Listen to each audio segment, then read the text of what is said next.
Speech Night is a one-of-a-kind, biannual campus tradition established in 1971, making it the longest running event of its kind in the country.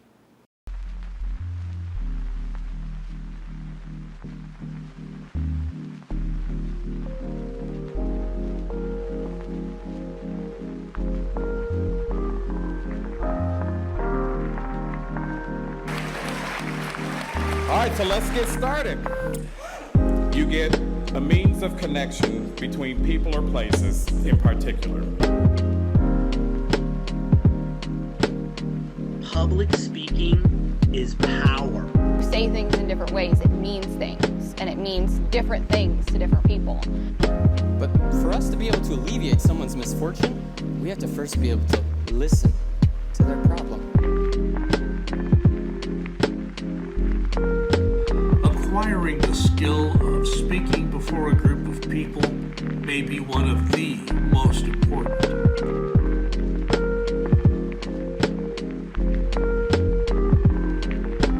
Oh, there's a word to describe that feeling. According to the Walt Disney Company, they currently operate from infinity to beyond. Just comes a time when you have to stand up for your rights, and you have to stand up for what you believe, and you have to stand up for what's right. And at the time, I just kept thinking, I was like, you got up here and you did what no one else could do. You got up here, you did what so many people were afraid to do. I was like, stop listening because you're already a winner. First, would you send someone to prison to make yourself feel better? I probably would say no. It was quite an event. I was not prepared to win, did not expect to win. It was a surprise and a good one. What you need to do is find a way to channel that nervousness into what you're doing, into your speaking, into your presentation. And I tried to remember that, and I guess it worked that night.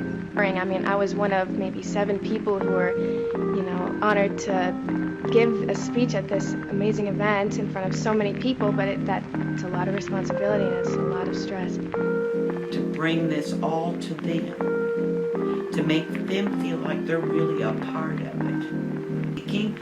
What are you going to say to them?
My name is Alexander Miles, and I really enjoy giving speeches because I think that it combines the creative aspects of both writing and also theater, which allows me to create a compelling argument and then present it in both an engaging and entertaining way.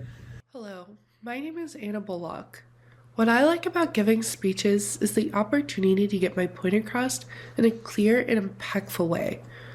There's something special about connecting with my audience and sharing a message that matters to me. My name is Mutombo, and I will be a freshman at IU Indianapolis in the fall of 2025. What I like most about giving speeches is the fact that we can share ideas and have a connection with the audience. Hi, I'm Maya, and what I like about giving speeches is connecting to a bigger audience. Communication is important because you're able to share your ideas and feelings. Hi, I'm Salsabil Kodura. I'm a freshman at IU studying law and liberal arts, and I like to consider myself two things: a student of justice and a product of the American dream.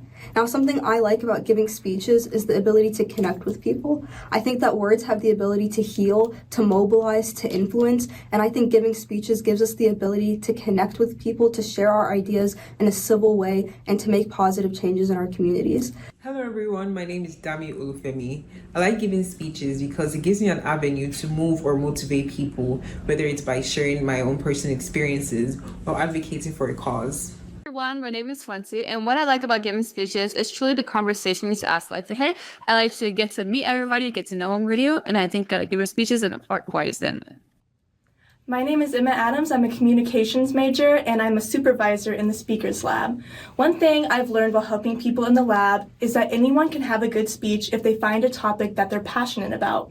Something I love about communication is that if you learn how to communicate effectively, your connections with others will become more prosperous.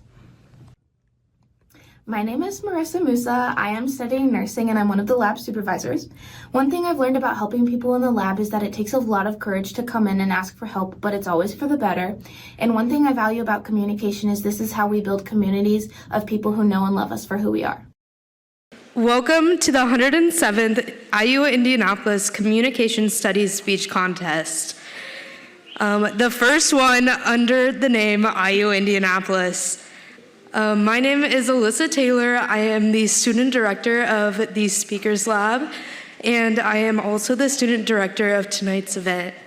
Before we get started, I want to go ahead and take a moment to introduce you to tonight's MC, Maggie Hoppel.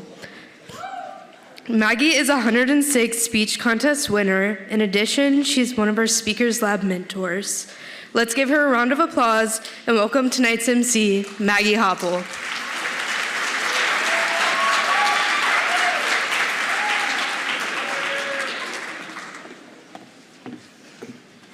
Hi everybody, I'm Maggie and I will be your MC for tonight's event. I am honored to have been chosen as the winner of the 106th speech competition. I gave a speech about exploitative advertising on social media with the support of my professor, Joaquin Dorado Mariscal.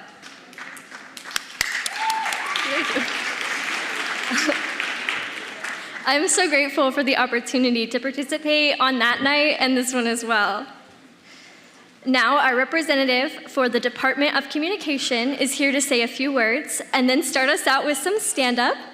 Please welcome to the stage, Mike Politis. Let's see. Thank you. Good to be here at the beautiful Madam Walker Theater, and welcome to the 107th Speech Night. My name is Mike Politis. This is the longest running event of its kind. This event actually began as a biannual event. We have it twice a year, once in the spring, once in the fall. This event actually began in 1971 and is the longest running event of its kind in the United States. So we're very proud of that fact and that you're here to celebrate that with us. So good evening to our students, faculty, staff, family, friends, and certainly the supporters that are here. Want to say some quick thank yous to some folks in the audience. So first of all, to our R1 instructors. Where are you at? Raise your hands, R110 instructors. Yes, big round of applause for your instructors. They've been working really hard for you all semester. Our R110 director, Dr. Angela Sisson, is in the audience, and we want to thank her as well. Our Speakers Lab mentors, for whom this event would not be possible, we want to thank them for all of their support and dedication to the Speakers Lab this semester. So thank the Speakers Lab mentors. And then last but certainly not least, you, the students of R110. Give yourselves a round of applause for coming out tonight. Thank you. I jokingly refer to R110 as the class that students love to hate. But guess what? One more week, you're through it. All right? You're close to the finish line. So the end is near for you. Communication skills that you've been learning all semester are absolutely essential. In case you didn't know, look at a job description. I promise you that one of the first things mentioned will be communication skills. Case in point, from Indeed.com, communication skills are often an important part of virtually any job. Employers are likely to desire team members who can successfully interpret what is being asked of them and effectively communicate with others. Common communication skills are included on your resume should include writing, speaking, listening, and negotiating. So as you can see, what you learn in this class, don't throw it away because this is a skill that you will need in the future. Now, if you are anything like I was when I was in college, how many of you students out there, you don't know what you want to do after you graduate, but you're pretty sure you know what you don't want to do? By applause, how many of you, does that hit home with a few of you? Okay, so I chose the major of communication studies for that very reason. I didn't know exactly what career I wanted to go into, but I knew some things that I didn't want to do. So I needed to choose a major that was going to be applicable to any number of careers. And that's how I fell into the communication studies major as an undergraduate student. So if that describes you, or even if you have a major, this program falls under the School of Liberal Arts and the Department of Communication Studies. So lucky for you, a communication studies major, if that's something that you are interested in pursuing, is only 33 credits. A minor is only 15 credits, and bonus, R110 in some cases may count toward that minor. So that means of a 15 credit minor, you might already have 3 credits knocked out. So that is something for you to consider. If you're sitting there thinking, well, this is great, Mike, but I already have a major, that's great too, because guess what? There is something called the dual degree advantage. In the School of Liberal Arts, what that means is if your primary major is in another school, School of Education, School of Science, School of Informatics, if your primary major is in another school, you can add a liberal arts degree, such as political science, world history, world languages, and yes, even communication studies, without having to take extraneous liberal arts courses. So what that means is you would do your primary major in your primary school, add, for example, the communication studies major, and only have to take the comm courses. So that's the dual degree advantage. So ask your instructor about that. They can put you in touch with an advisor. Finally, we have a study abroad trip. How many of you have studied abroad or are considering studying abroad during your college career? Anyone? Few of you, excellent. I highly recommend that. So the Department of Communication Studies, we have a study abroad trip to Poland in May. And what a wonderful and unique opportunity for students to embrace what travel can offer. So we actually have scholarships available that may afford you the opportunity to go at little or no cost. So again, if you are interested in that, either come find me after the show, or you can talk to your instructor and they can put you in touch with those people. All right, so now, students, look, I teach R110 too, all right? I get it. We know you didn't have a choice in what you did tonight, okay? But, we've got a great evening planned for you. We've got a great lineup for you tonight. We've got comedy, we've got a speech competition, we have magic, and we've got the results of said competition where a scholarship will be won. So, give a nice round of applause for all of you for coming out to the show tonight.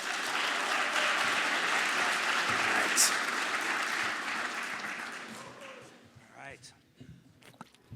Okay, Indianapolis, how we doing tonight? We good? All right, ready to have some fun tonight? Good. Like I said, my name is Mike. Happy to be here. I'm pretty excited. Clap if you're excited for the holidays. Who's excited for the holidays? Yes. Yeah, I'm excited too. Of course, I'm a teacher, so I have to have another job. Yeah, I'm going to be working as a bouncer at a Sky Zone, so I got that going for me. So I am short. I am 5'1". By applause, how many 5'4" or under? Where are you at? 5'4" or under? Yeah. Short people make some noise. I don't mind being short. I don't mind being short, right? I don't. There's not a lot of stuff I can't do at short when I'm short, right? I can't see anything at concerts. That does suck, all right? But I actually have to buy my clothes in the boys department. And this actually happened recently. I was shopping in the boys department for a shirt. A woman comes up to me and goes, "Excuse me, can you stretch out your arms like this? I want to see if this shirt fits my son. He's 11. Sweet, thank you. That's a real confidence boost. I saw a sign on the side of the highway the other day that said 4'9" is the magic number. You guys know what that is?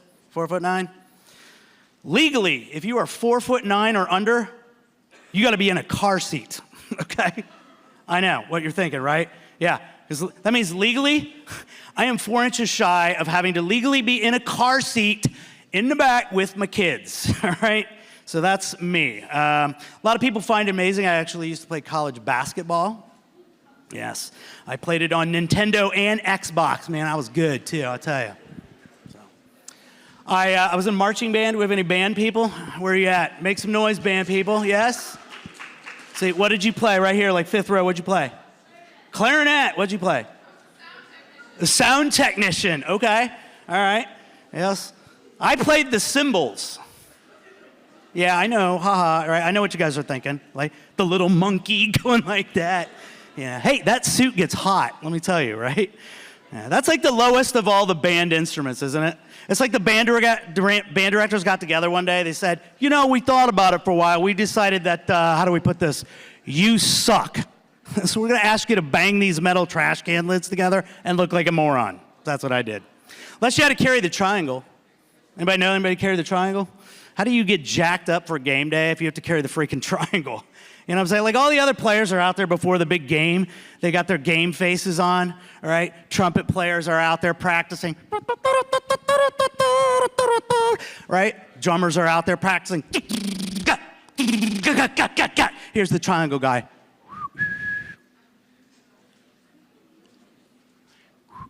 Ting, that's my part. Thank you very much. I don't think that's. So what else can I tell you? I had a lot of odd jobs in the past. I don't like to brag, folks, but you are looking at the 1991 Dorothy Lane Market speed bagging grocery champion right here. Yes, thank you. Yeah, thank you. I still have that bullet on my resume too, right? That's how I got this teaching job here, right? You know, they're like, there's 2 candidates, what do we do? Let's get this one, he's fast. I used to have a job waiting tables. How many of you waited tables, work customer service? Yes. Well, you can be some stupid people when you work in customer service, can't you? Yes. Yeah, well, we're bonding now, aren't we? Okay. Yes. I used to work at an Italian restaurant, which shall remain nameless, Olive Garden. And I'm blown away. Like, people say the dumbest things to you. I'm waiting on a couple one time. I go, sir, what can I get to drink for you? He goes, I'll take an ice cold beer. Do you have to specify that? When was the last time you heard a football announcer go, at the end of halftime, it's the Colts 10 and the Titans 12. I'm going to kick back with a piping hot Coors Light. Why don't y'all do the same? Yeah, great. They tip you crappy sometimes. Sometimes you don't even get tipped at all. Sometimes they just give you a religious pamphlet instead of money. You ever gotten that? That's great, isn't it? Yeah, that does not cut it. That does not pay the mortgage.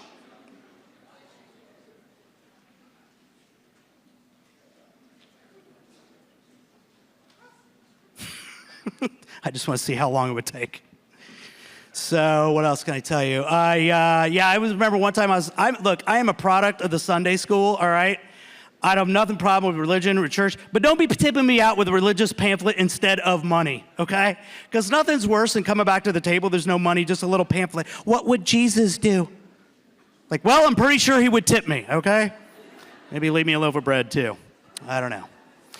So I am trying to get physically fit, trying to get in better shape. I know we got a lot of 20-somethings out here. Enjoy your health, folks, okay? Because one day you're going to wake up, you're going to be in your 50s, you're going to wake up, you're not going to be able to walk out of bed. This morning I got up, like twisted my ankle somehow. I was like, oh, well, I guess that pain's going to be there for a while. That's just what happens, right? I used to be a runner. When I first moved to Indianapolis, a buddy of mine came up and said, hey, we have a running event just for you. It's called the mini marathon. I'm like, great.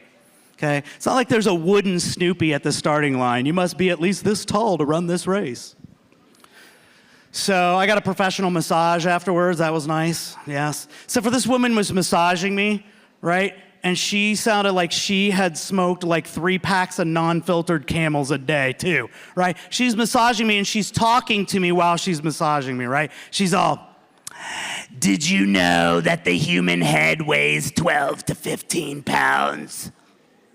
Did you know there are 7,000 nerve endings in the human foot? Okay, wow. Time to cut back on the smokes there, okay?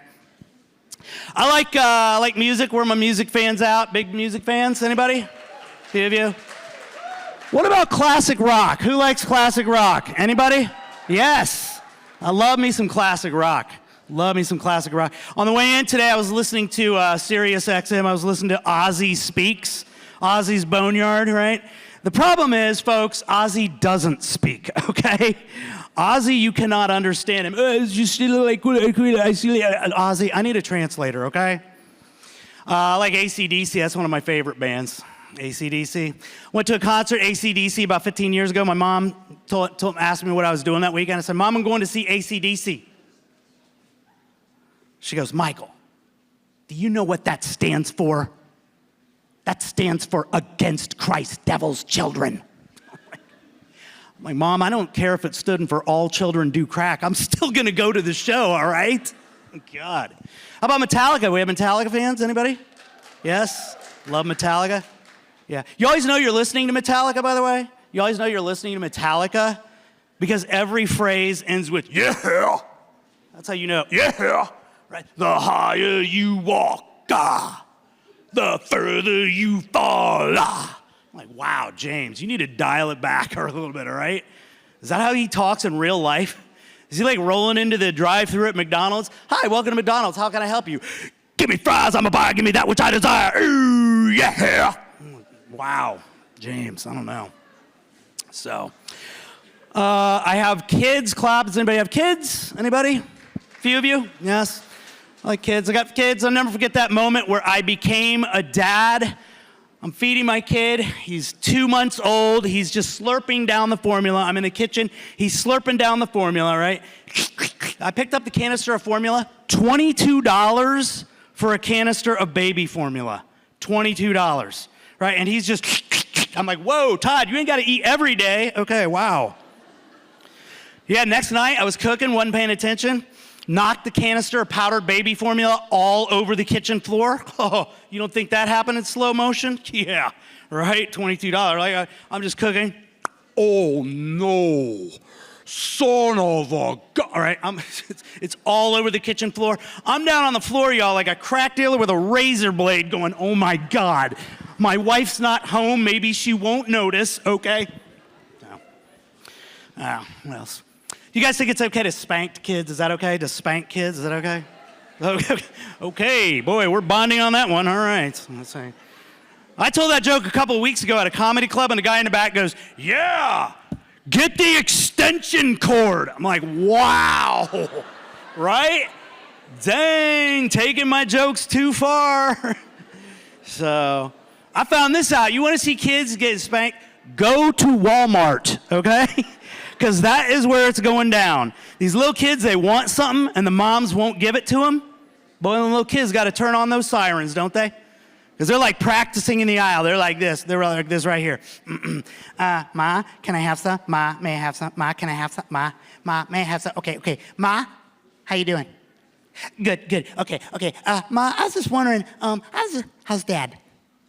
Okay. I was just wondering, could we get some free pebbles? I was thinking maybe we get some free pebbles, and then if we have some free pebbles, then we could just go and get them ready for breakfast. And that's it. She got, honey, we got Fruity Pebbles at home. They got to turn on those sirens like, what?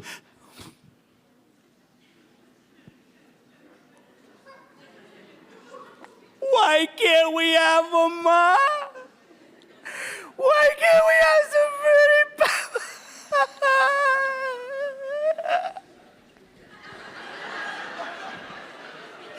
They got to do that little dance, right? What's the Fruity Pebbles? Why can't I have that? You're the meanest mommy in the world. I hate you. Wow. So those moms got to turn on that little ventriloquist act, right? Because the mom's like, I'm going to tell you for the last time, you got to get your ass over here now. So.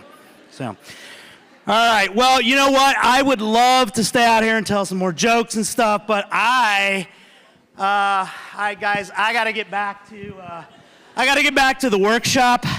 So appreciate everybody. Thank you very much.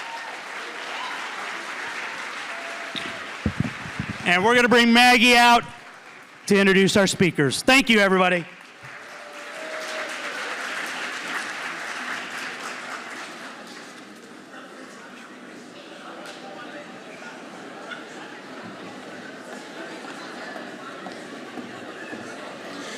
Thank you, Mr. Mike. Can we get one more round of applause for Mr. Mike, please? Thank you. Now, before we bring our first speaker to the stage, I'd like to take a few moments to review the judging and voting process with you guys today. You should have all received a paper tonight that includes the event agenda, the names of the contestants, and a section with the QR code for both the program and voting links. If you did not receive this paper, you can view it digitally on the Speakers Lab website, thespeakerslab.info. On the judging sheet, there is a place for you to score each contestant on a variety of categories, including the proper Monroe format, citations, and speech delivery. We ask that you score fairly and consistently. Make sure you are judging based on the same criteria for each contestant. After all 7 contestants have given their speech, you will vote by ranking the contestants from 1st to 7th place. When it is time to vote, you will use your phone camera and scan the QR code. It'll be on the screen up there. In that Google form, you will then rank the contestants with 1 being the best. If you don't remember the order of the speakers, you can review the event agenda and see the contest order there. Once the scores are calculated and the time penalties are put into place, we will announce our second runner-up, our first runner-up, and our 107th speech competition winner. Now, let's meet the 107th speech competition contestants. Our first speaker tonight is Alexander R. Miles. He is a freshman studying media arts and science. Alexander hopes to work in film or video post-production, and he loves playing disc golf. His professor is Rachel Turner, and his speech is titled, The Legal Abomination of Capital Punishment. Let's all welcome Alexander Miles.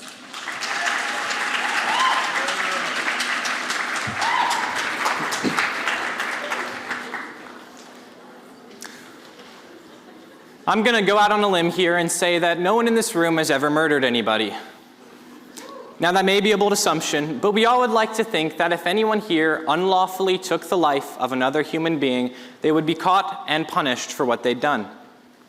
But just because you didn't murder anyone does not mean that you're safe from execution. As someone who is deeply disturbed by the idea of innocent people being put to death, I read 6 books and 10 times as many articles in order to write a thesis on the matter. But don't you worry, I have reduced and revised that thesis into this speech because it is imperative that one message is spread, this one statement that remained true throughout all of my research. Due to its cost, inaccuracy, and blatant bias, the death penalty must be abolished from the United States of America. 1,603 people have been executed since 1973. In that same period of time, exactly 200 people have been exonerated from death row, their sentences fully reversed, completely releasing them from prison. This is not a good thing. It sounds wonderful. It sounds like 200 innocent lives have been saved. 200 people who didn't commit the crime can go back to their families and live the life that was almost taken from them. That is true, but the louder truth is much more eerie and haunting. 1 in 8 people who were sentenced to death did not commit the crime. It is extremely plausible that 1 out of 8 executed prisoners were also innocent, because the previous statistic only accounts for the mistakes that were both caught and overturned before it was too late. We know not the true number of innocent people who suffered from the legal equivalents of a viper's bite, slowly being asphyxiated by toxins that paralyzed them, preventing them from voicing their agony and their innocence. We know not the true number of legal blunders that have been made, unforced and unpunished errors that led to the death of a human being. Undeserving people die not just because we make mistakes, but because the system is inherently unfair. A doctor named Michael Swango, who attempted to poison 60 of his patients and admitted to killing 3, according to the National Library of Medicine, received life in prison because his lawyer negotiated a plea bargain for him. Meanwhile, a 19-year-old named Johnny Joe Martinez, who drunkenly stabbed a man at a gas station, and upon doing so immediately called the police while weeping and admitted to everything, was executed as quickly as the system would allow him to be. This was not due to the severity of their crimes, nor due to how remorseful they were, but rather due to their financial statuses. You see, Swango was a doctor, and he could afford a good lawyer, whereas Martinez was 19 years old, and he could not. If you can't afford a lawyer, it is constitutionally mandated that one will be appointed to you. But that state-appointed lawyer doesn't have to talk to you. He doesn't have to respond to your letters or answer your calls or talk to you at all. He can even fall asleep in court, but since he passed the bar exam 20 years ago, he's considered legally competent. These are the faults of Johnny Joe Martinez's state-appointed attorney, and they got him killed, as outlined in David Ardow's book, Executed on a Technicality. These faults are why a young, remorseful man died while a maniacal serial killer still lives. You may argue that all killers should die, not just because they deserve it, but also because you don't want your taxpayer dollars going to keeping someone alive in prison for the rest of their life. That is a valid argument, but unfortunately just does not make financial sense. According to a study done in California, reported on in 2011 by the Los Angeles Times, California had spent $5 billion on death penalty trials and executions since 1977. Those $5 billion resulted in the deaths of just 13 human beings. They were spending more than $384 million per execution. And the issue is that this number is not just a blanket cost, but rather it is the calculation of how much more they spent than they would have had they merely footed the cost for life in prison. If you think that we should reduce the length of the trial, maybe down to just finding out if someone's guilty and then giving them one appeal, then I must remind you of the previous statistics. We are currently convicting the wrong people at least 13% of the time. If we reduce the length of trials, we can't get that 13% freed. We convict more people wrongfully and more innocent people die. And I don't know about you, but even if we execute 1 million killers, 1 million monsters, 1 million Ted Bundys or Jeffrey Dahmers, I don't think we would make up for the execution of just one innocent man. Any one of you in the theater tonight, if you were so unlucky, it sounds unlikely, but you could find yourself walking out of the theater, getting arrested and convicted of a crime you did not commit, being sentenced to prison for 40 years before, after all that time, desperately proclaiming your innocence, you could find yourself strapped down to a gurney in a dull and lifeless room, separated from your friends and family by a thick sheet of glass, waiting patiently for the intravenous liquid to kick in and quietly end your life. It would not be a quick death, I can assure you, and it certainly would not be painless. According to articles from both the National Library of Medicine and the American Chemical Society, the toxins used for lethal injection paralyze the victim's motor functions, keeping them conscious yet motionless as their organs slowly cease. And quite often, liquid will build up in their lungs, causing a sensation eerily reminiscent to the horrors of waterboarding, which is a war crime as outlined by the Geneva Convention. Our capital punishment system seems grim. It's too expensive, and we can't reduce the length of it because we already convict the wrong people far too often. I mean, sure, we execute a few killers, but it's also a veritable roll of the dice that sends an unlucky person to a hollow life ending in a grisly death. That brings up the question of what is the average person supposed to do about it? They can hardly be expected to change the law of a state, much less of the country, and furthermore, they may already be from a state where the death penalty is banned. The first thing you can do is to keep capital punishment in mind when voting for local positions. Almost no one pays attention to who their district attorney is, but a district attorney who is gung-ho for lethal injection can and will lead to innocent lives being lost. The second thing that you can do is to spread awareness for this cause, which is far easier than it sounds. Simply reposting articles on Instagram or Facebook can help others find out about how rotten this system truly is. Furthermore, the Supreme Court can quite often, though they do it quite rarely, they can grant clemency in cases where an innocent person is trapped on death row but cannot be freed through the normal legal processes. It may not seem feasible to change the entire system, but maybe, just maybe, we can save a few lives. And that starts with spreading awareness, because that awareness will lead to pressure, that pressure leads to decisions, and those decisions can lead, one at a time, to dismantling the legal abomination that is capital punishment. These are the sources I have used, and thank you for your time.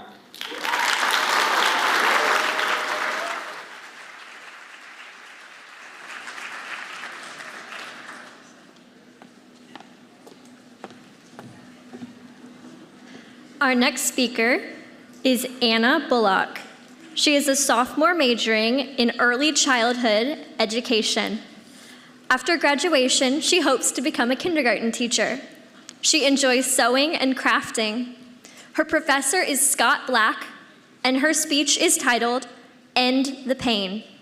Let us all welcome Anna Bullock.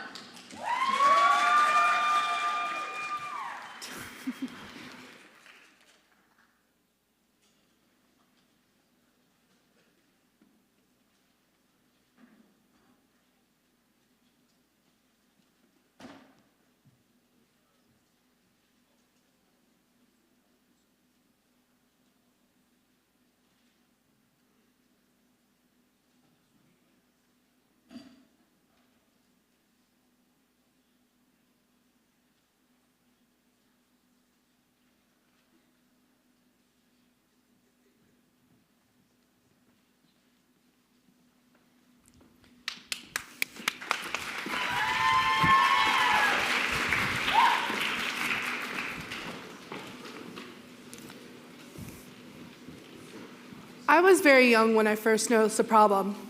I was in so much pain that nothing I did could fix it.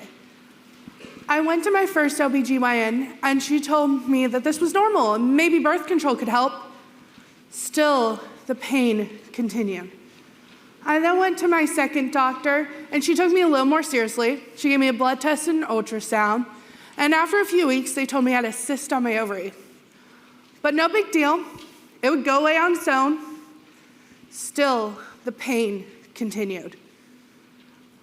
I then started getting awful side effects from the birth control, and when I went back to address them, I was dismissed. Again, I was told that this was normal, and just give it time. Still, the pain continued.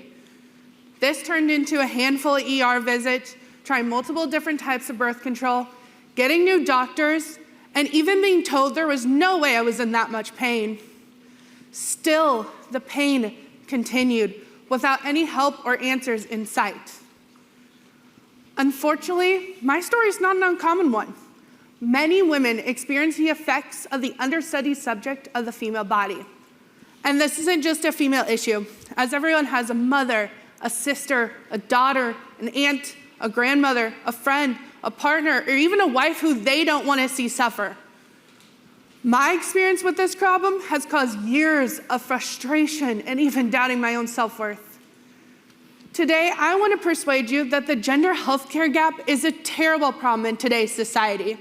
And I shall do this by drawing your attention to the problem, showing you the need to fix it, outlining a plan that satisfies this need, helping you visualize the benefits of my plan, and giving you just a small step to help me in that solution.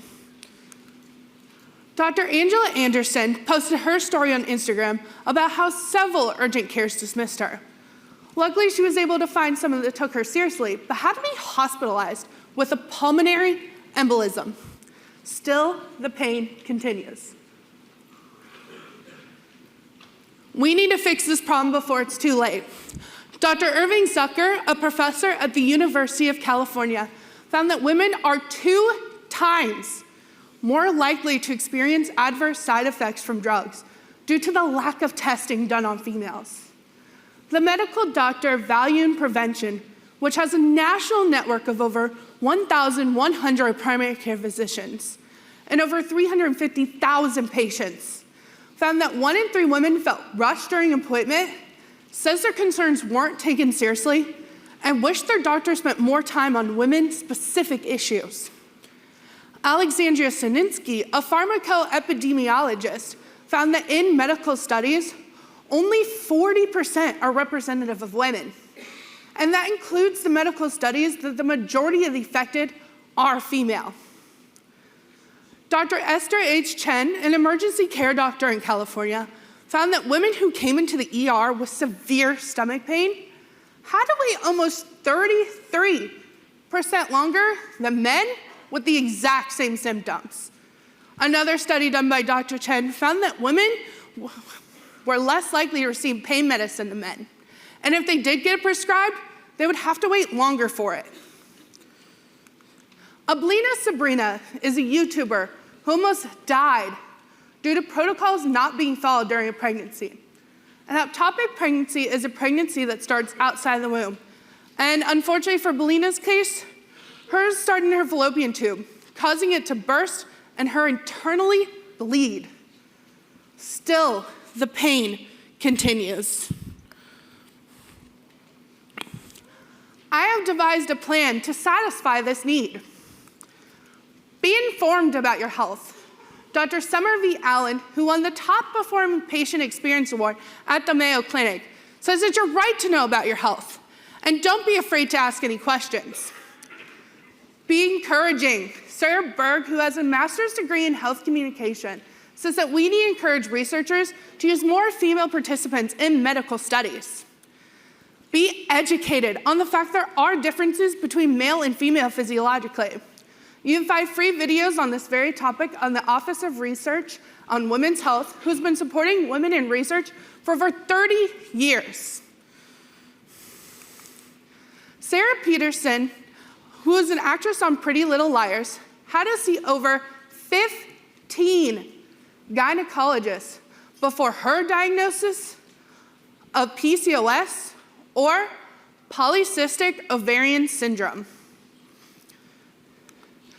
Now let me help you visualize the benefits of my plan. Being informed about your health won't just keep you at your best. It also forces the medical professionals to be honest and thorough with their diagnosis. Being encouraging will help more females be included in medical studies, thereby closing the gap in the drug industry, making prescriptions safer for everyone. Being educated on the fact there are differences between biological sex will help close the gap on the care given to everyone. Oh, did I go too fast? Eleanor Clughorn, for 7 years, complained of difficulty breathing and leg pain before her diagnosis of lupus. All these women behind me face discrimination based on the fact that they have another X chromosome instead of a Y. Still, the pain continues. One small step that you can do today to help me in this is schedule a doctor's appointment with your primary care physician, ensuring you've created a patient portal for easier access to your health information and your care team. If you currently don't have a primary care physician, using websites like HealthGrades can help you find the perfect one for you. Today, I hope that I persuaded you that the gender healthcare gap is a terrible problem in today's society. And I did this by drawing your attention to the problem, showing you the need to fix it, outlining a plan that satisfies this need, helping you visualize the benefits of my plan, and giving you just a small step to help me in that solution. I was lucky enough to find a doctor who finally listened to me. She told me I had PCOS, but unfortunately they don't know much about the condition. All that can be done is to control the symptoms. I was so thankful to finally get some answers, but I had more questions in return. Like, will I ever be able to start a family? How will this affect me in the long run? And will I ever be able to get off any of these prescriptions that kind of control the symptoms? All these questions I had were met when no one knows the answer. This vase represents all the women in the world. We just want the pain to end. Thank you.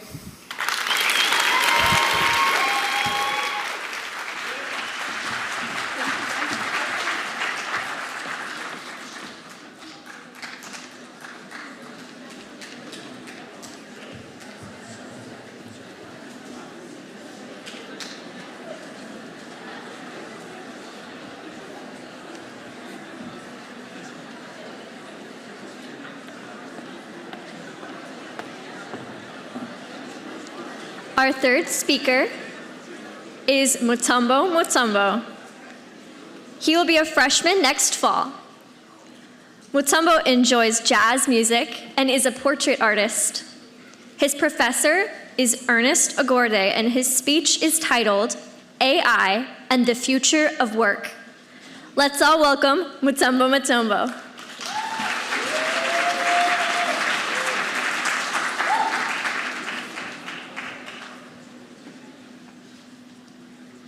The idea of artificial intelligence replacing human beings.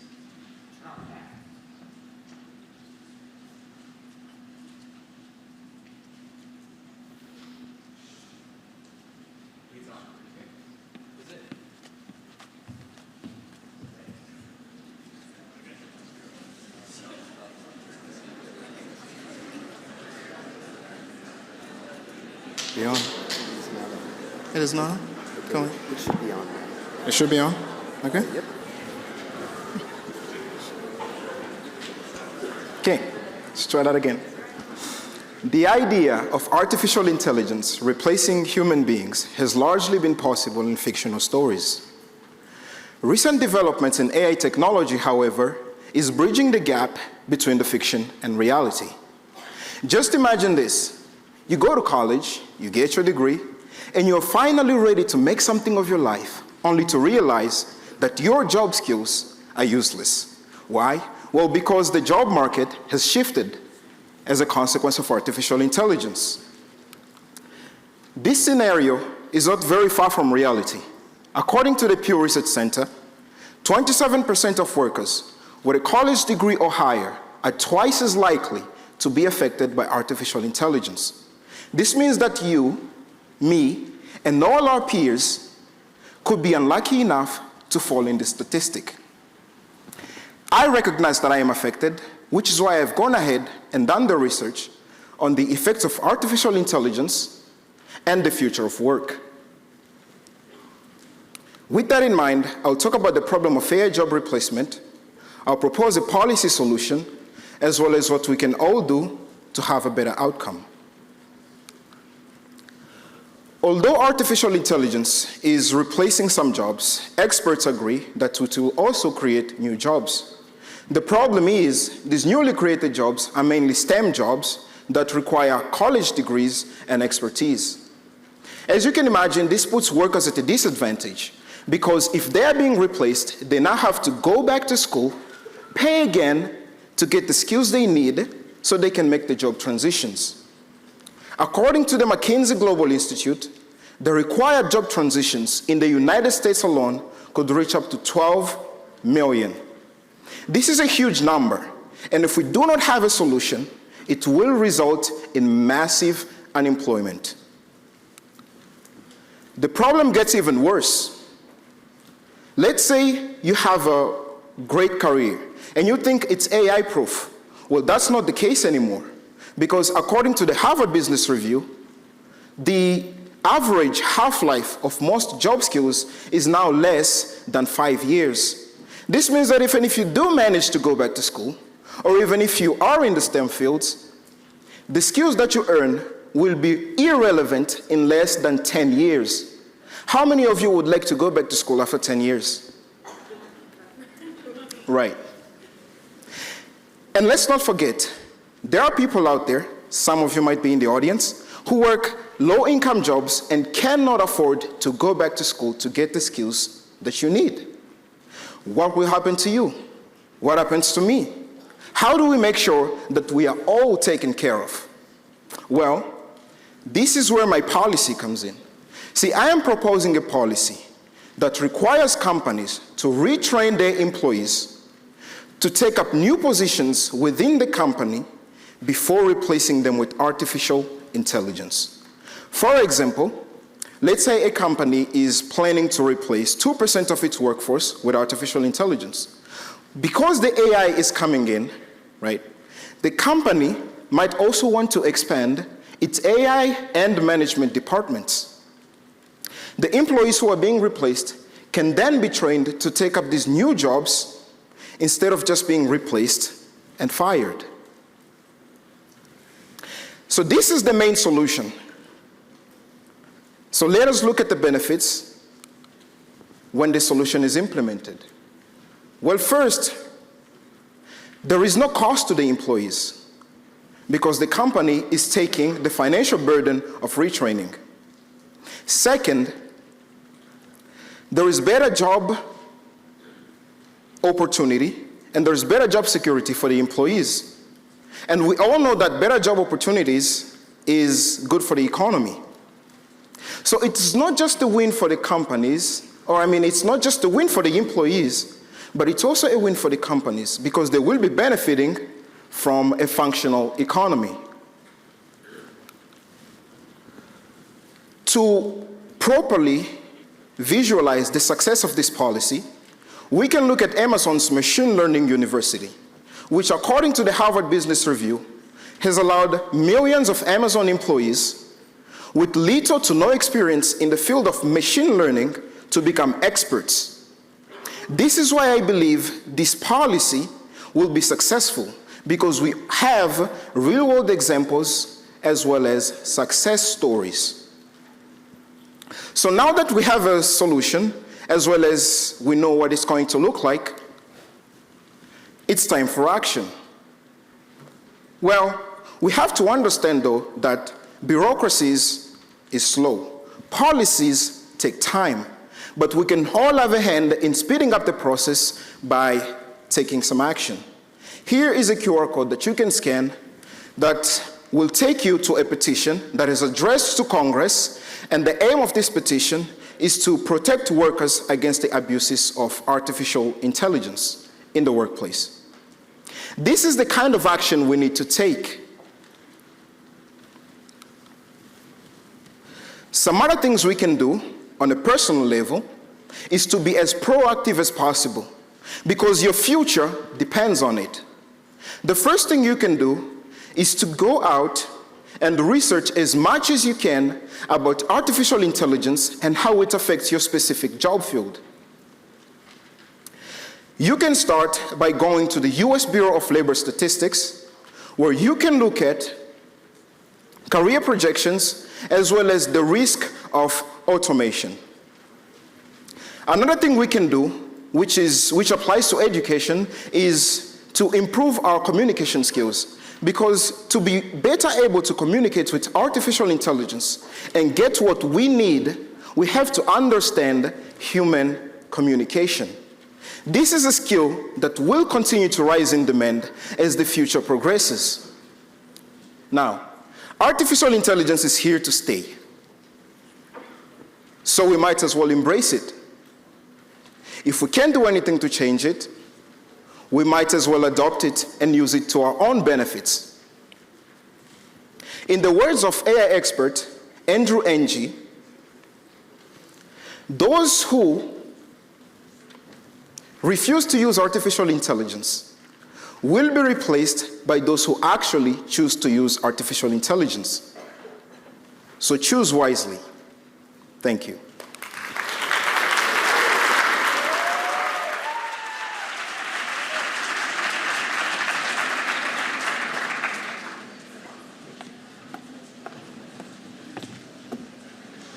Speaker 4 tonight is Maya Watson.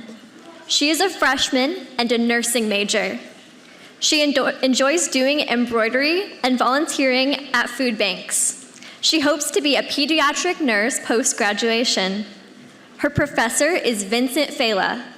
The title of her speech is The Fight Against Homelessness. Let's welcome Maya Watson.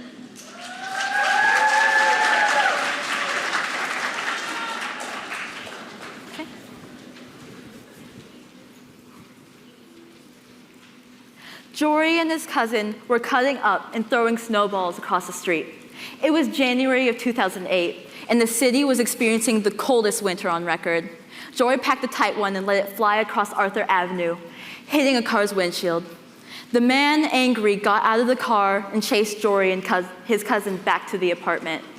He kicked down the door and broke the lock to it. When the landlord saw this, Arlene and her children were evicted from the apartment. They were only there for 8 months. In Evicted by Matthew Desmond, he discusses the state of poverty in America. And through Arlene's story, he is able to tell us that it is easy to lose a home, but it is almost impossible to find a stable place to live. In Indianapolis alone, 1,701 homeless people were counted in Indianapolis, and that is a 5% increase from last year. That is according to the Coalition of Homeless Intervention and Prevention. Clearly, it's a growing problem in Indianapolis. And as someone who has studied as well as researched numerous topics of resources and statistics on homelessness, and someone who participates in sociology class, I can say with confidence that through volunteer programs and government intervention, we can reduce the amount of homeless people in Indianapolis significantly. But let's talk about why people become homeless.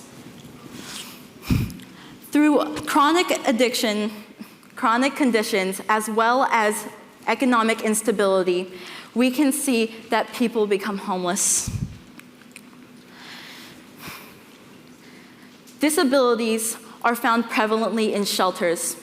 According to the National Association to End Homelessness, more than half of the people compared to the general population found in shelters will be disabled. They rely on something called a supplemental security income for financial stability. This amount that they are given is usually below the poverty line and restricts the amount of money they can earn through other means. Without this money, they are unable to find a stable place to live, as well as unable to support their disability. But disabilities are not the only chronic condition that can lead to homelessness. Addiction is prevalent in poverty. And through the just world theory, which is discussed in sociology, stating that those in poverty deserve to be there, they created a sense of hopelessness in the poor communities. With this hopelessness, they needed something to cope with it. That's where drugs come in. When they put more money towards drugs rather than their livelihood, they're unable to support themselves, creating an undeniable cycle. This cycle doesn't stop at chronic conditions, though. Economic instability is one of the leading causes of homelessness. When your parents or you cannot provide for a higher education, you are unable to compete in the job market. And without a stable source of income, when an emergency comes up, you are unable to provide for yourself. The Housing Project states that most people in this cycle are unable to get out of it due to the fact that it's never ending. Overall, through chronic conditions and financial instability, this becomes a problem in our communities. But what can we do to help? Well, for one, we can sign a petition to increase the supplemental security income. That way, those with disabilities, as well as elderly, are able to financially provide for themselves. If we are able to do this, we can raise the amount of money they acquire above the poverty line. We can also take time to volunteer at shelters, at food banks, where we're able to provide more services to the needy so they are able to save their money for more important expenses. We can also We can also rely on CHIP.org, the Coalition of Homeless Intervention and Prevention, to continue financially supporting the Housing First program, which is supported by the IHDCA as the first evidence-based housing crisis solution. First, they house the people that need help, and then they teach them life skills as well as give them enough to survive on so that they're able to come back into society. Just imagine this with me. Okay. First, we raise the supplemental security income. Those with disabilities are able to be treated properly by their families. They're able to include themselves in a warm dinner at home, talking and conversing like a family. Next, we provide for them food that is able to help feed everyone in our communities and also connect us better with those around us. We will be able to understand them more, to understand how they feel, their ideas, and what they need on a larger scale. With these new ideas and our new friends, we are able to connect better with our government. We can finally start supporting others by providing them what they need. We give them a chance at hope, and we give them a voice. Through all three of these steps, through government intervention and volunteering programs, we can hopefully make it so that a stay at a shelter can be a new chance at life. Thank you.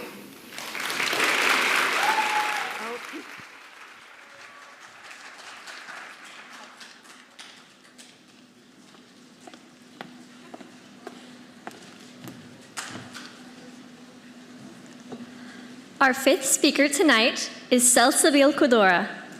She's a freshman majoring in law and minoring in business. After graduation, she hopes to go to law school. Salsabil is a student journalist with the Campus Citizen and is a Bonner Scholar. Her professor is Joaquin Mariscal, and the title of her speech is Heroes Welcome. Let's all welcome Salsabil Kudora.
Let's play a game of word association.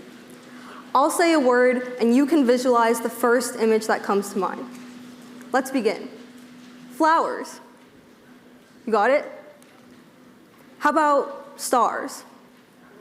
Okay. Now what if I said illegal immigrants? For many, it's a stereotype. Rapists crossing the Mexican border, radical Arab terrorists, Haitians who are eating the cats and they're eating the dogs. Hide your pets. Contrary to that, the correct word association for illegal immigrants would be the Puritans who came to America in 1630. They were immigrants who crossed oceans to escape persecution and seek new beginnings. But to the natives already living there, they were illegal. They appeared, they crossed their borders, they occupied their lands, they took their resources, their livelihoods, and their freedoms. But in our modern world, these Puritans are celebrated as heroes. While immigrants and refugees who seek asylum in our country are looked at as criminals and aliens. Many of the descendants of the Puritans seem to have forgotten the fact that their ancestors were immigrants. So why do they wage a war of hypocrisy against modern-day immigrants and refugees who seek a new life in our country? We must ask ourselves, is the passage of time sufficient for some groups of people to forget where they come from? Or is it the narrow self-interest and bigotry which glorifies some immigrants for their race, but criminalizes others for theirs? For decades, immigrants have been used as pawns in political campaigns to scare voters. I argue that the US immigration system is broken, biased, and incapable of addressing modern-day immigration issues. We must reform immigration policies, and each and every one of us here today can help achieve that goal. I believe in Dr. King's statement that we may have all come in different ships, but we're in the same boat now. As we learned from our little game of word association, the political battle in America is not truly about immigrants harming our country. It's about the negative, politician-developed stereotypes which precede them. The first step to remedying this is to educate Americans on the true plight of immigrants. First, entering America, particularly through the Mexican border, is dangerous beyond belief. Migrants seek asylum in America to escape poverty and violence from their countries of origin, and to seek employment opportunities. Embarking on this lengthy journey is risky and expensive, and migrants are often caught and deported. Additionally, the Human Rights Watch describes child migrant conditions, such as Border Patrol holding kids in cages, as inhumane. Additionally, the Deferred Action for Childhood Arrivals, or DACA Act of 2012, is under constant attack from anti-immigration organizations and politicians. In 2017, under Trump's first presidency, 3.6 million DACA dreamers lost legal protections that were granted to them in 2012. With Trump's re-election, the ACLU predicts that the DACA program in its entirety will be terminated. That means that US immigration policies cripple migrant children already living in the United States by denying them a path to citizenship, forcing these dreamers to lose work authorization, residency, health care, and protections from deportation. All the while, these voyagers who seek asylum are accused of being criminals and job stealers.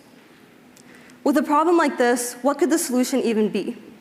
Well, in addition to educating Americans, we can also advocate for federal legislative changes. According to the Brookings Institute, the last comprehensive immigration reform was enacted almost 4 decades ago. I believe that now is the time to enact federal legislative changes to do the following. First, migrants at the border should be directed to facilities with the capacity to assist. 2, migrant detention centers should be replaced with humanitarian reception centers, because migrants deserve to be welcomed with open arms, not handcuffs and cages. And third, all 10 million DACA dreamers and their families in the United States should be guaranteed permanent residency and a path to citizenship. With my proposal, the benefits are clear. Immigrants and refugees will be treated with the humanity that they deserve. Additionally, America's workforce and economy will strengthen. According to the US Chamber, workforce participation remains below pre-pandemic levels. We are missing 1.7 million Americans from the workforce as compared to February of 2020. Immigrants can fill in this declining population and contribute to the workforce in the United States. And with my proposal is plausible with appropriate funding. According to the US Council on Foreign Relations, America, just in the past few years, has spent over $310 billion funding global military wars. These billions could have solved a number of issues, starting with and including a comprehensive immigration system. So, what can you do? Well, the first thing that we can do is vote, mobilize, advocate, and testify for the cause. If you scan this QR code, you'll see who all of your elected officials are from A to Z, so you can reach out, express your concerns, and demand action. In addition, you can go on social media right now and follow organizations like the National Immigrant Justice Center to support their work. I would like to conclude with a story of one immigrant. An immigrant who came from Palestine to America before he was 20. He grew up in a war zone to a poor but loving family. He came to America with empty pockets but a dream of a quality education. As he gained his education, his first job was at a gas station. He continued his education, settled down, got married, started a family. He was in New Orleans with his wife and 3-week-old newborn baby when Hurricane Katrina hit in 2005. This new family lost everything. They became homeless, and they evacuated to Texas. It was then that this man, this immigrant, decided to dedicate the rest of his life to public service. So later, he came to Indiana with his now family of 4 in hopes of gaining his greater education and fulfilling his newfound purpose. That man, today, serves as the first and only Muslim Palestinian in the history of the state, lawmaker in the history of the state of Indiana. The only Muslim and Palestinian lawmaker in the history of the state of Indiana. Who would have thought that a poor kid from Palestine could go from hearing the sounds of bomb sirens and machine guns to hearing the sounds of laws being passed in the State House? That man, that immigrant, is brave. And that man is a hero. That man is my hero, because that man is my father.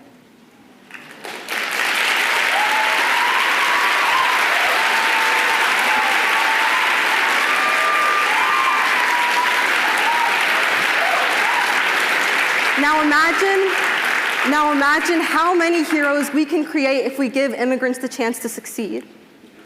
Dr. King once said that cowardice asks the question, is it safe? Expediency asks the question, is it politic? But vanity asks the question, is it popular? But conscience asks the question, is it right?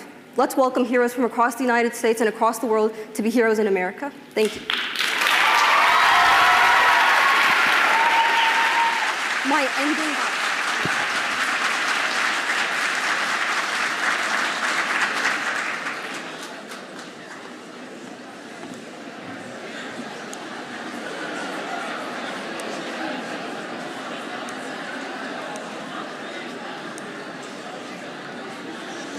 Our sixth speaker of the evening is Dami Olufemi. She is a senior majoring in geology. Dami hopes to apply to graduate school to specialize in her field. She enjoys reading, watching movements, learning new things, and singing. Her professor is Emmanuel Asari. The title of her speech is Pay the Interns. Let's all welcome Dami Olufemi.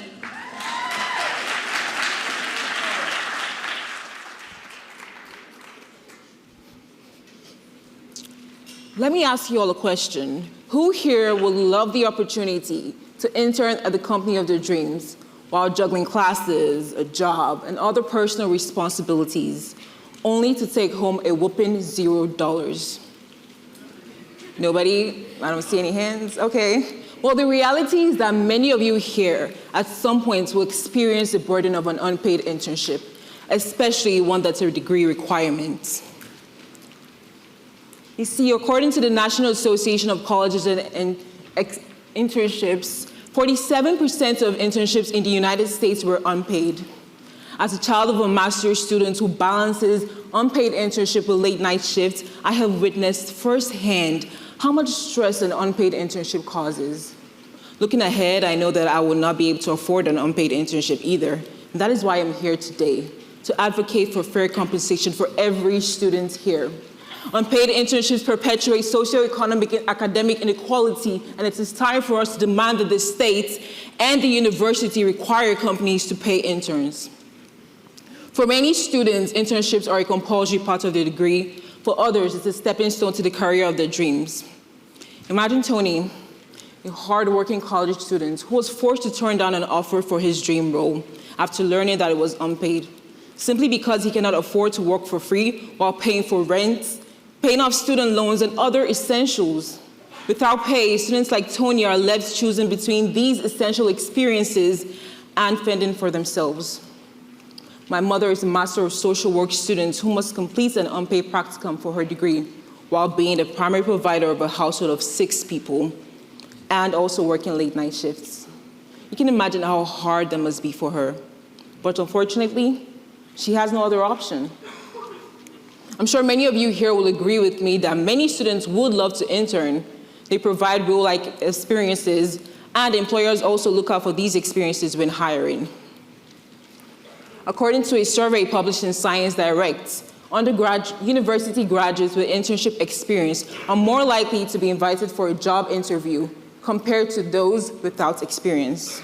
However, many students that would love to intern cannot afford to because of financial limitations. Data from a pilot study by the National Survey of Colleges and Internships shows that a substantial amount of interns, non-interns that they interviewed, wanted to but could not. And the top reason they gave was financial limitation. Many students are also somehow made to believe that unpaid internship will increase their chances of being offered full-time employment. No, but we know that from a survey by NAC in 2020, students who took paid internships or co-ops are more likely to be offered full-time employment and a higher salary offer than students who took unpaid internships or co-ops. Without pay, we're excluding capable students from these opportunities, and we are further reinforcing existing socioeconomic divides. For thousands of students in here and outside the world, unpaid internships are an obstacle preventing them from achieving their career goals. To tackle this problem, we need to implement clear policies that mandate companies to pay interns.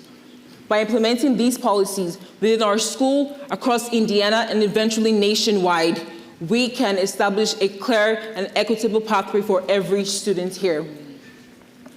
The Indiana Department of Labor, Wages and Hour Division currently uses what we call the primary beneficiary test to assess whether an internship should be paid. But the vague and subjective nature of this test leaves these companies to exploit interns, so there is a dire need for some amendments. We also need grassroots movements amongst ourselves. We need to join protests, sign petitions, and consistently educate ourselves and one another on this issue. Together, we can push for a more equitable pathway where every student, regardless of their financial background, can have access to these opportunities. Now that you know how we can work towards a solution, let us envision how the world will be like when we achieve our goal. Picture a world where every student, regardless of their financial background, have access to these same career-enriching opportunities. They graduate with more experience, more skills, and more network that they need to succeed in their career path. Now let's imagine the alternative. Students will graduate less prepared, with less experience and less connections, leaving them at a disadvantage than their peers. Is that the kind of world that we want for ourselves and the future generation? If we don't act now, we risk creating a cycle where only students with financial privilege have access to these experiences. But today, if we advocate together, we can create a future where every student, regardless of their financial background, have access to these opportunities and have the same opportunities to thrive in the future workforce. So now is the time that we must advocate. We must use our voice, we must speak out and use our actions. Firstly, I'd love everybody to sign the petition at paytheinterns.com. It's a petition by way up. And by adding your name, you join thousands of students in their fight for equal and fair compensation. Secondly, contact the Indiana University Career and Campus Services, letting them know that students deserve to be compensated for their time and their efforts, and that policies that mandate partner organizations to pay interns should be established. Lastly, contact the Indiana Department of Labor. Let them know that students deserve to be compensated, to establish legislative policies that require these companies to pay interns. From my speech so far, you know how urgent it is for us to advocate for internship, for paid internship. You know how we can work together to achieve it. So now is the time that we must use our voice and work together to achieve it. Like Carlos Vera, the founder of PayOurInterns.com, used to say, unpaid internships are not just going to magically go away. If somebody somewhere or an institution is benefiting from it, it's going to stay. And that's why it is up to us to use our voice and advocate. Using our voice now can redefine fairness for an entire generation. So we must continue to speak out, must continue to tell people, we must continue to sign petitions and join protests. Every student here deserves a chance for paid internship. Let us build a world together where every student, regardless of your financial background, regardless of your course, your major, have access to these same opportunities and experiences in order for you to have a successful career. Thank you.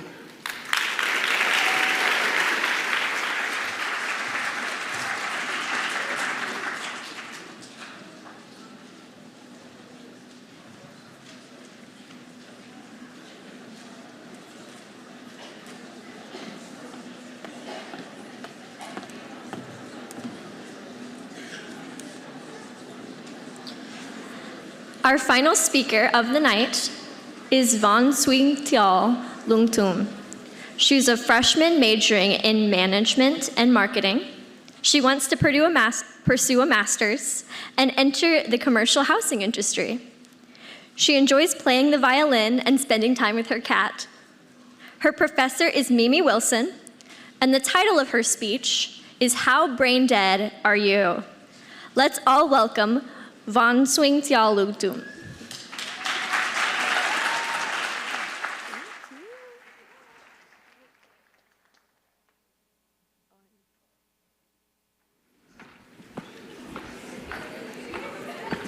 All right, hi. Good evening, everybody, and I'll be your last and final contestant for the night. Now, I understand that you guys are all probably tired, maybe hangry, and you definitely need to lock in for finals, so I'll try to make this as effective and as memorable as possible for all of you.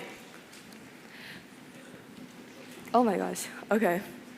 So, right now, can the audience please do me a favor and pull out your phones? Very quick and easy, simple task. I know all of you have one, so let's get that out for a second. Now that you have your phones out, please go unlock it and go into the Settings app on your phone. Now, whether it's an Apple, Android, Samsung, we all have one, so let's just get onto it. Now, specifically click on your screen time. I know I'm calling some of you out, but please bear with me. Okay, so now that you're on your screen time, I can go ahead and start first, but my screen time is looking at, let's check. 9 hours and 44 minutes, so no, don't applaud to that. But can the audience please do me a favor, and maybe some of you guys can raise your hands and share your screen times. Is that okay? Right over there, in the pink. 5 hours and 46 minutes, good job. Okay, you right there. In the white beige hoodie. 7 hours, okay. Anybody from upstairs? Right there, you right there. 8 hours? Oh my gosh, okay, I guess I'm the one to beat. Let's see, one final one. Let's one final one. Right there? Guys? Go ahead. One more time. 11 hours? Oh my gosh. Okay, so from what it sounds like, we are definitely not locked in. It's finals times, guys, come on. So, truly today, I understand that it might just be for all laughs and jokes, but really, what are we doing on our phones? What social media, what app is causing us to just consistently go back to our phones and disengage from the world right in front of us? So truly today, my question for all of you is, how brain dead are you? Now, according to Exploding Topics, teenagers ages 15 to 19 have an average screen time of about 7 hours and 22 minutes. And from what it sounds like from the crowd, we are all doing an amazing job, well, some of us, at not exactly meeting that daily limit. Of course, good job. But 7 hours and 22 minutes in 1 week can add up to over 100 hours in 1 week. That's insane. 100 hours each week are dedicated to the virtual life right in front of you, rather than the one right in front of you. Oh my gosh. See this right now? We are surrounded by literal art and learning experiences everywhere, even in my presentation. But of course, I can see right now, just from this section, there's about 5 of you on your phones, which is sad. Now, I'll go ahead and move on to my first point of talking about Indiana Senate Bill 185. I understand that we're all fresh out of high school, but this is very much real, and it still takes place right now. Basically, Indiana Senate Bill limits technology usage during class time. So what does this mean? What does it look like? Basically, while you're in class, no phones. No burr, zing, ding should even prompt you to even reach for your phone out of your backpack, because in doing so, you are essentially breaking the law. I want you to take a second to grasp that for a second. By touching your phone, you are breaking the law during class time. But of course, it is not as severe as it seems. If anything, it has proven to have more positives than negatives. I can say for right now that my little brother, Boyle Sanlungtum, and I will name drop because he's not able to make it tonight, he went from being a straight C student to being straight A's and B's. Heck, he might even make it to the honor roll this year. But of course, this is something so positive that I have seen only because of Indiana Senate Bill 185. Without this, my little brother would have never been able to make it to where he is today. He truly does enjoy learning now. And right now, his high school life has proven to be more beneficial. What does that look like?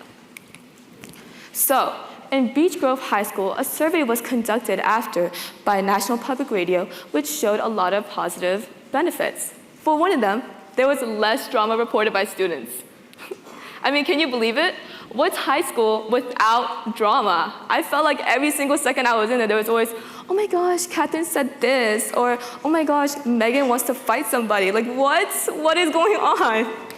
But literally, with Indiana Senate Bill 185, we have reported to seeing less drama. Consequently, that leads to less violence. Beech Grove High School reported that there was less violence ever since Indiana Senate Bill 185 was passed. Now, I want to share a personal doctrine with you today, and it might sound a bit bizarre, but it is very much real. So, I went to Perry Meridian High School, and I don't know if that clicks with everybody, but it is definitely not the most pristine and glamorous of places. So, my freshman year of high school, there was actually something called Fight Week. Take a second to grasp that in. I know, Fight Week.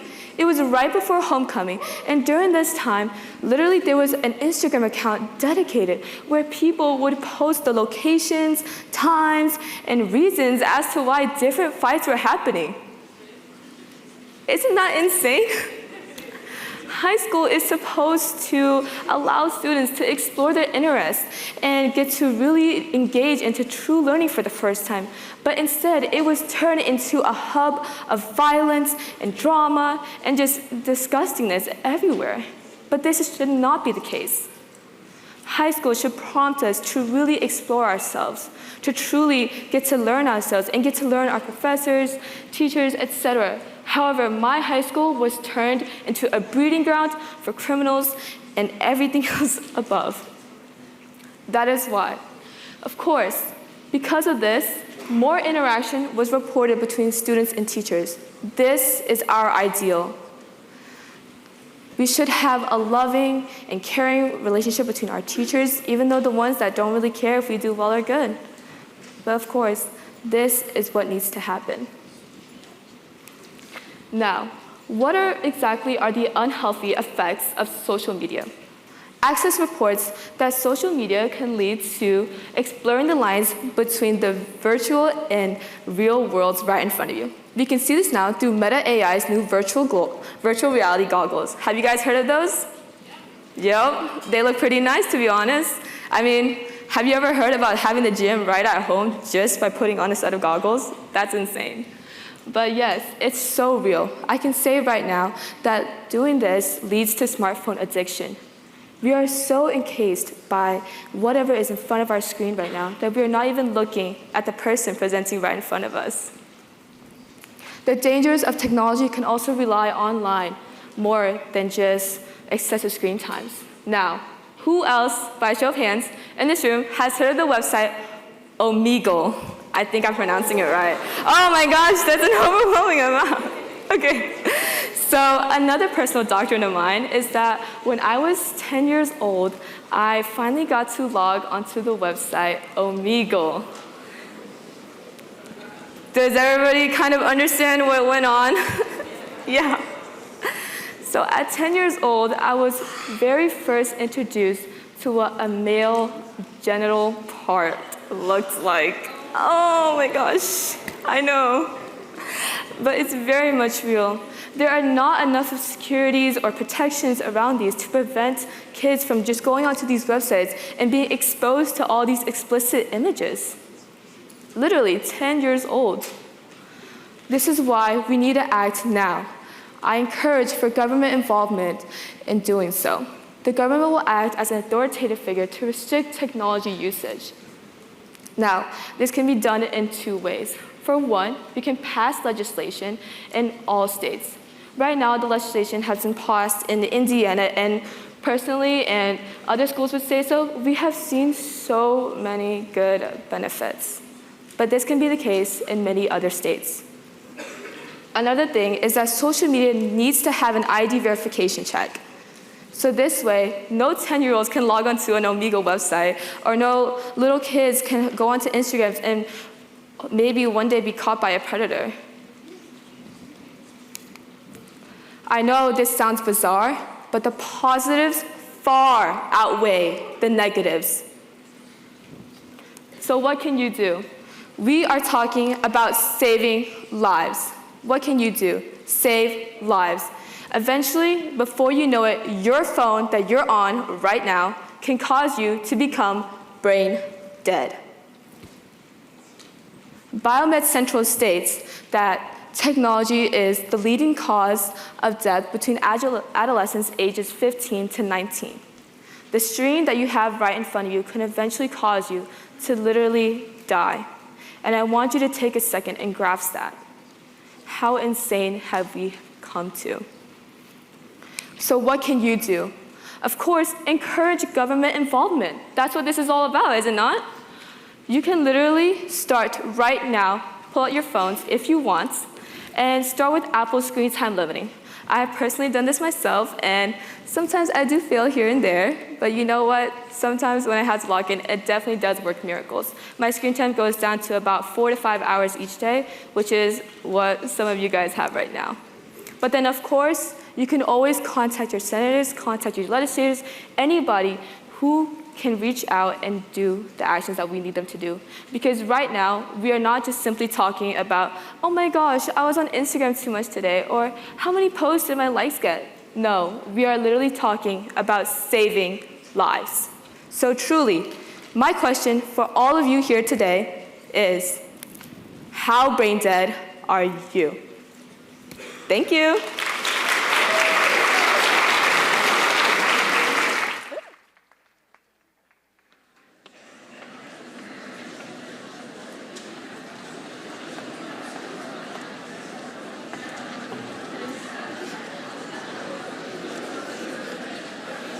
What a wonderful group of speakers we had tonight. Can we get another round of applause for them?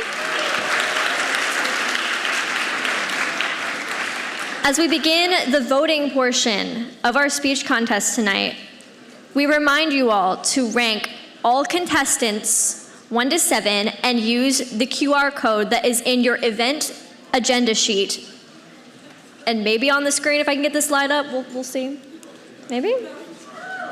Maybe not. Here we go. There it is. Yes! All right, so go ahead and scan that QR code for our voting link. And while the votes continue to come in, we're going to tally them up. Now please give your attention to Mike Politis.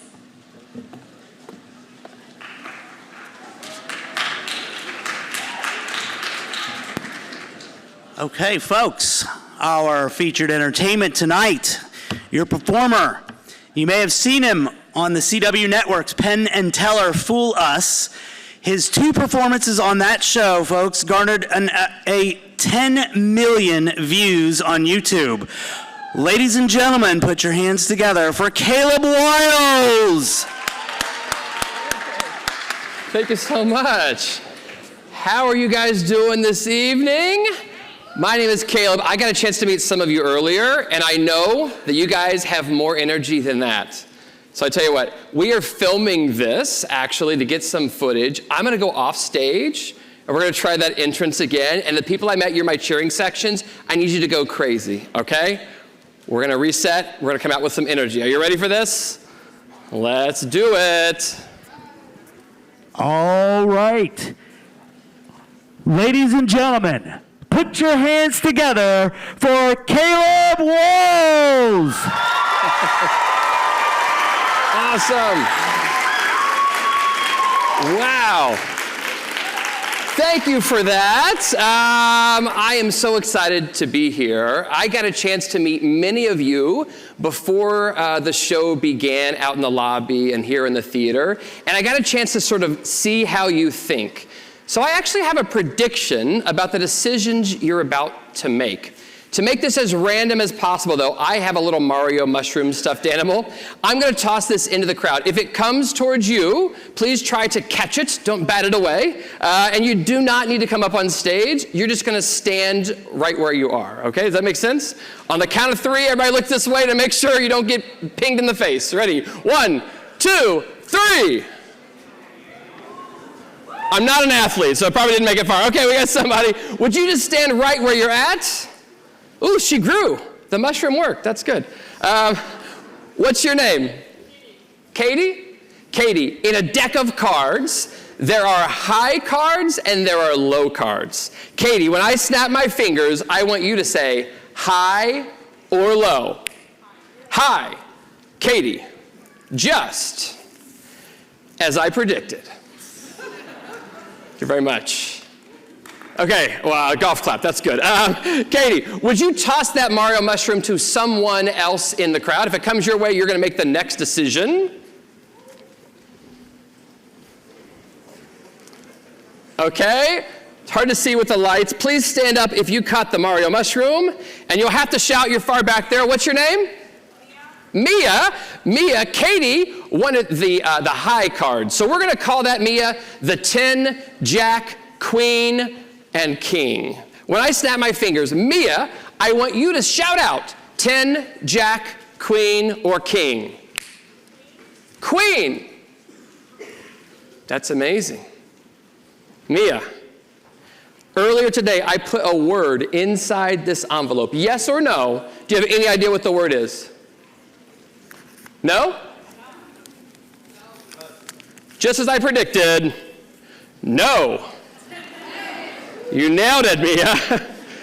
All right, we're going to try one more. Mia, I want you to toss that Mario mushroom to somebody else. They're going to make our final decision of the evening. All right, somebody in the back, I think. Please stand up if you caught the Mario mushroom. Who's got it? Does somebody have it? I just can't see. Oh, is it rolling down the... This is nice. I think it's rolling around this area right over here. Did somebody get it? Ladies and gentlemen, the amazing vanishing mushroom. Oh, I saw it. I saw it flash by. Who's got it? Stand up. Awesome. Let's give a round of applause, being brave. All right, and shout out your name for me. Brooklyn. Brooklyn. Katie wanted the high cards. Mia decided on what the queens. Brooklyn, you get to decide the suit. When I snap my fingers, you're going to say clubs, hearts, spades, or diamonds. Diamonds. So together you guys made the queen of diamonds. This is really crazy. But I want everybody to see inside the envelope. I have a prediction. Can you guys see there's one playing card here in the front row? One and only one playing card. No more jokes. I'm going to take this out. Would you actually join me up here at the edge of the stage in the Chicago's shirt? You don't have to come all the way up. Just join me right up here at the front. I'm almost afraid to show this to everybody. I'm just going to show it to you. Come up right up to the front of the stage. All right, and take a look. What do you think? Wow. Wow. Ladies and gentlemen, wow. But I feel bad because we did say that this was a magic show, not just a comedy show. That's why there's a surprise ending. You all decided on the Queen of Diamonds. This is not actually a playing card. This is actually a piece of paper. And if I unfold this piece of paper, printed on this one piece of paper is one playing card. And that card is the Queen of Diamonds. Whoa. Let's give it up for my volunteers. That's pretty amazing. All right, we're going to try something else here. This is going to involve everybody in the room. I want everybody right now to clear your mind of all thoughts, and I want you to think of the first fruit that comes to mind. Think of the first fruit that comes to mind. Do you have one? Do you have one? Yes, what's your name? Lily, you've got a fruit in mind already, yeah? Okay, don't tell me what it is, Lily, but in my pocket I have a fruit I brought along with me. It's a lemon. Everybody in the audience, I want you to imagine you've got your own lemon. So hold up your invisible lemon for me. I promise it'll be worth it. This is a little science experiment to show you how your brains can trick themselves. Everyone see the lemon? Imagine you've got your own lemon. Now I want you to imagine that you've all got a knife.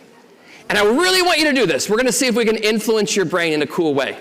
Everybody imagine cutting open the lemon and feel in your brain the juice running down your arm. And now I want everybody to imagine what it would be like to taste the lemon and actually pretend to do it. Now when I do that, it doesn't work for everybody, but my sense of taste can be tricked. So when I taste the fake lemon, I actually get that sour sensation in my cheek. Raise your hand if you also got that sour sensation in your cheek.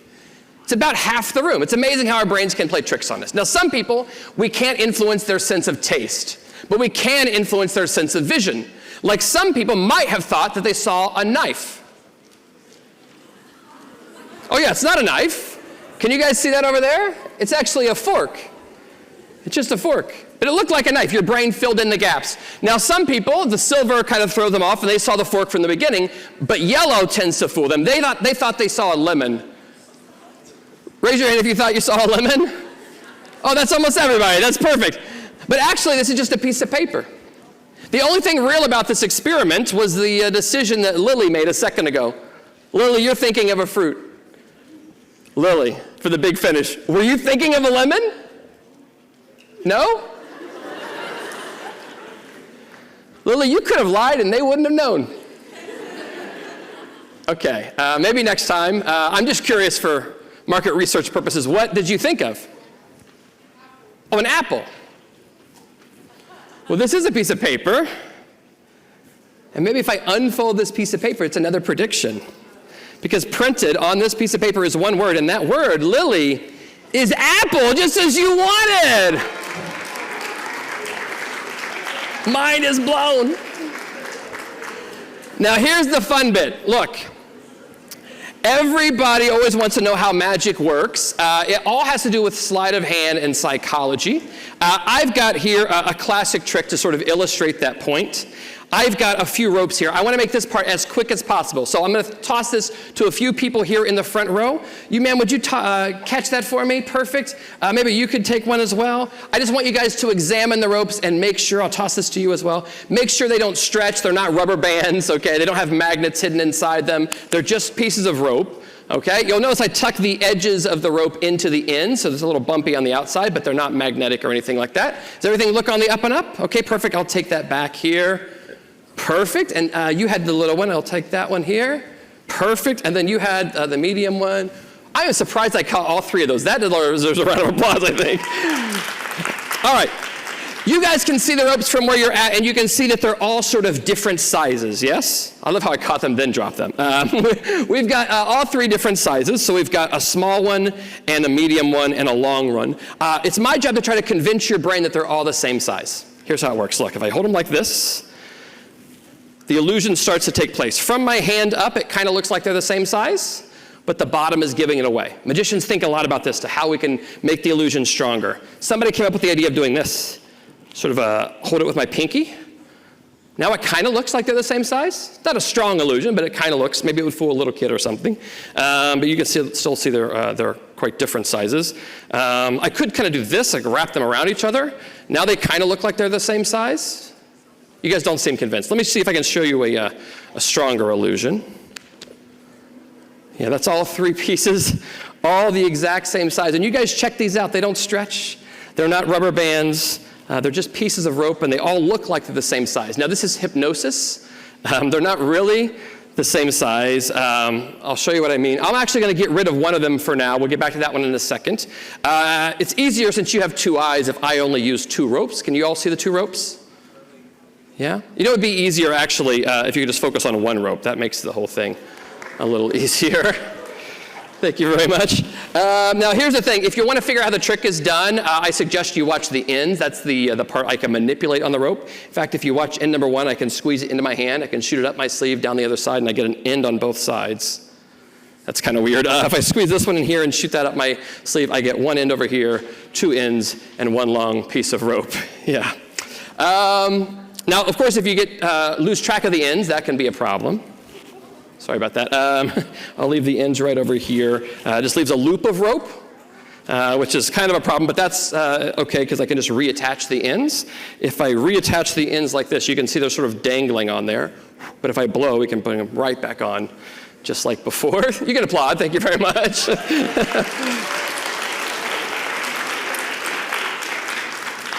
Now, if you find the ends too confusing, you'd have to split your attention between both ends. So maybe you could just watch the middle. After all, there is only one middle. Plus, the middle can't pop off the rope. That makes things easier to follow. If it does pop off the rope, you just have to toss it right back on, and we go right back where we started from. Thank you very much.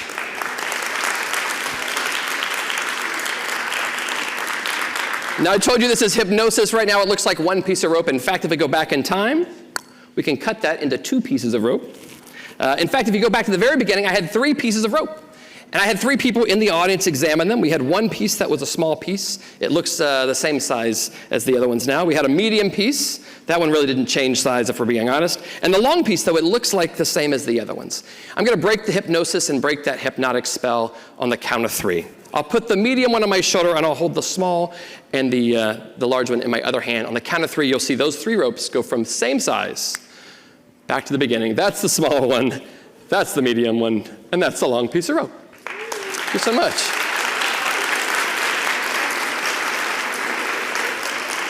Look, we've got time for one more trick. For this trick, I want to get somebody up on stage, but before I do, I have a question for the audience. Raise your hand if you're one of those people that when you see a magic trick, you like to just enjoy the theater. You don't want to know how it's done. You just want to experience the wonder. Raise your hand if you're one of those people. Okay, it's quite a number of you. All right. Now I want you to raise your hand if you're one of those people that watches a magic trick and you think to yourself, screw the wonder. Tell me how it's done. Okay, a much bigger group of people. I have spent years trying to satisfy both groups of people because I was in the second camp. That's how I became a magician. I had to know the secrets. I learned the secrets. I dedicated my life to the craft. But tonight I have a trick that's going to satisfy both people because I'm going to perform the trick, then I'm going to explain how it's done. We'll get somebody up in the front. Would you mind helping me out? Yes, join me up on stage. You can join me right over here. Let's give her a round of applause.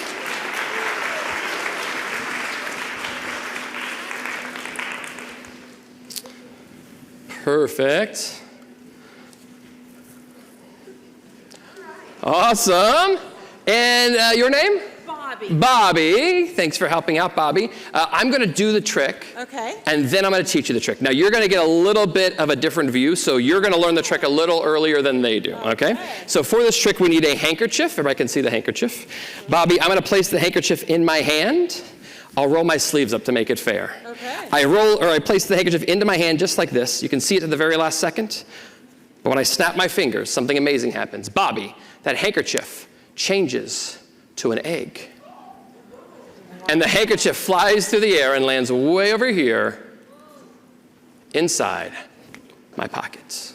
Wow, that's so cool. It's a good trick, yeah? All right. I'm going to explain how this trick is done. Basically, you need a couple of objects. Okay, first of all, you need a handkerchief. I'm going to place the handkerchief sort of hidden away in my pocket. So you stuff that deep down inside your pocket. Okay. You also need an egg, Bobby. Is that a real egg? It is not a real egg. You may have guessed. Yes, this is actually a wooden egg. It's painted white to look like an egg, but it feels good. Yeah. But the secret is on the other side. I don't know how many people are going to guess this, but on the other side, it's hollowed out. Do you see that, how it works now? So I actually have 2 handkerchiefs. One of them starts in my pocket. The other one goes into the egg. Oh, there's 2 eggs. Aha! Yeah, so we have a duplicate. Now so you can see the egg has got the hole in it. I'm actually going to walk you through the whole trick yourself. What I want people in the audience to do, I want you to grab out your cell phones. Don't start recording yet, but in a moment, I want you to record this. We're going to make Bobby go viral. We're going to perform this trick together. You're going to play it up like you're amazed, and they're going to play it up like they're amazed, and it's going to be incredible, okay? Are you guys ready for this? All right. So everybody got your phones out? Okay, perfect. All right. So, Bobby, I've got the same props for you. So you're going to stand right here. Perfect, just like that. Yep, so here I have a handkerchief. This is the extra handkerchief, so put that handkerchief in your pocket. Yes, don't record yet. We don't want the people at home to see the secret, okay? Then you also get the fake egg, so the one with the big hole in the middle. So hold that in your left hand, and you want to position the egg with the hole on the uppermost side, but you want to hide it in your hand, so maybe like this. Oh, so they don't see the hole. Yeah, and make sure the hole sort of leaves right there because you're going to put it in through your thumb, okay? And hold it like this.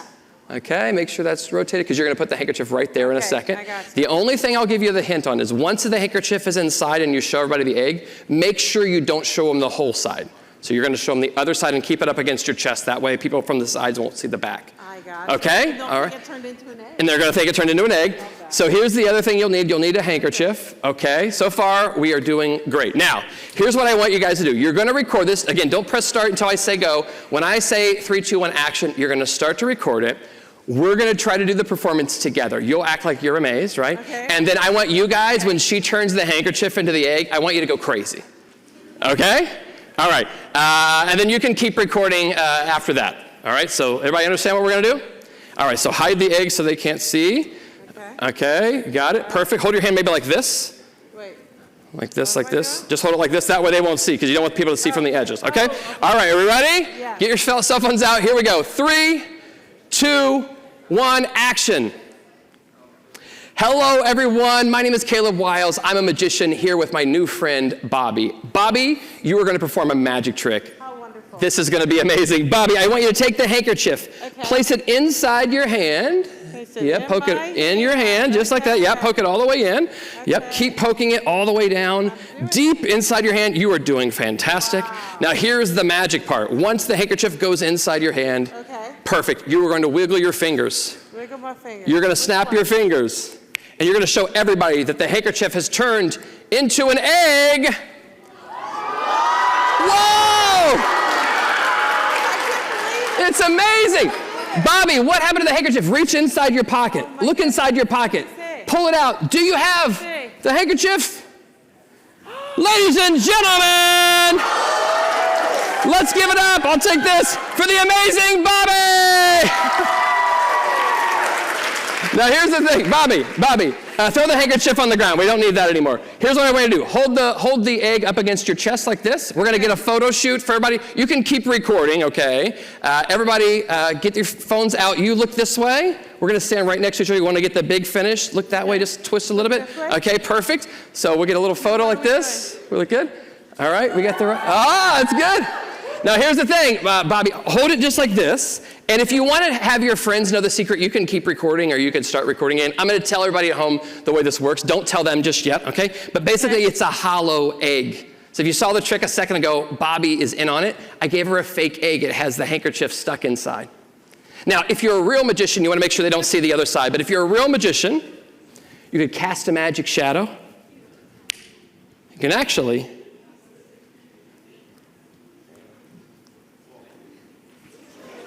remove the hole. Bobby, I think you're a real magician now. Would you take off? That is crazy. Would you show everybody all the way around? I for real am shocked. Oh my gosh. Now here's the big finish. You can toss that on the ground as well, not the egg, but the sticker. Here's what I have for you. You'll take this. I'll take this. On the count of 3, we're going to crack the eggs for the big finish. Are you ready? Oh, I'm nervous. You can do it. 1, 2, 3. Ladies and gentlemen. Break? Mine didn't break. Oh, there it goes. Oh, my goodness. It's a cooking show now. Did we get it? The amazing Bobby! That's about how much You did amazing. You did amazing. All right, Bobby, I have a gift for you. You get some wet naps. You are wonderful. And they're going to give you this big, wonderful round of applause. Awesome. Thank you all so much for having me. I had a wonderful time. You were a great crowd. I hope to come back again sometimes. Thanks so much. You guys were awesome. Thank you very much. Thanks so much.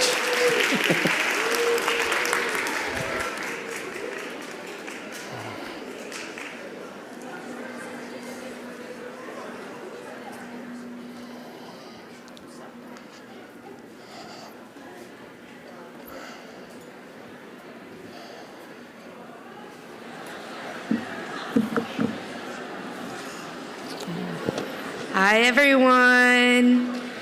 I just want to come out and say a thank you to everybody who has made this event happen tonight. If you're a contestant tonight, can you please stand up? Let's give them all a warm round of applause, guys. Yeah, great. If you were a instructor of R110 this semester, can you please stand up? Let's give them a round of applause, too. Awesome. And then to all the friends and families of our contestants and instructors, thank you for all your support in tonight's event.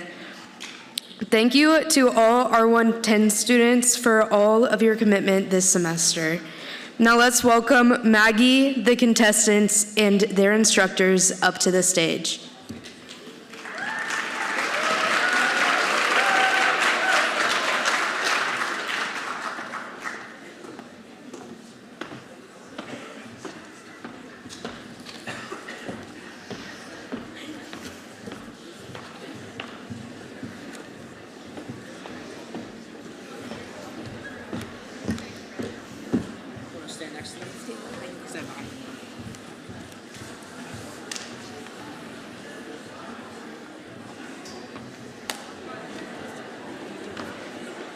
Do you have enough room back there?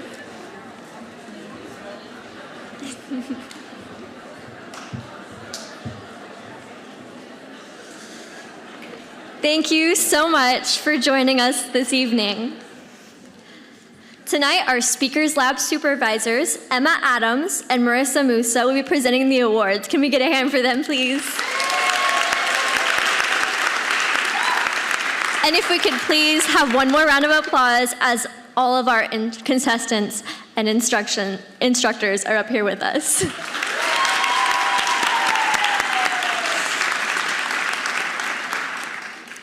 So the votes are in. Tonight's second runner-up is Alexander Miles.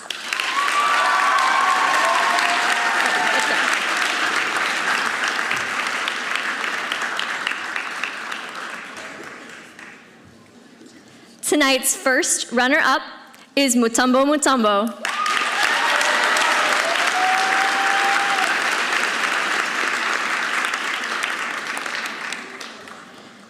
And our 107th IU Indianapolis Communication Studies Speech Competition winner of Speech Night is Salsabil Kadora.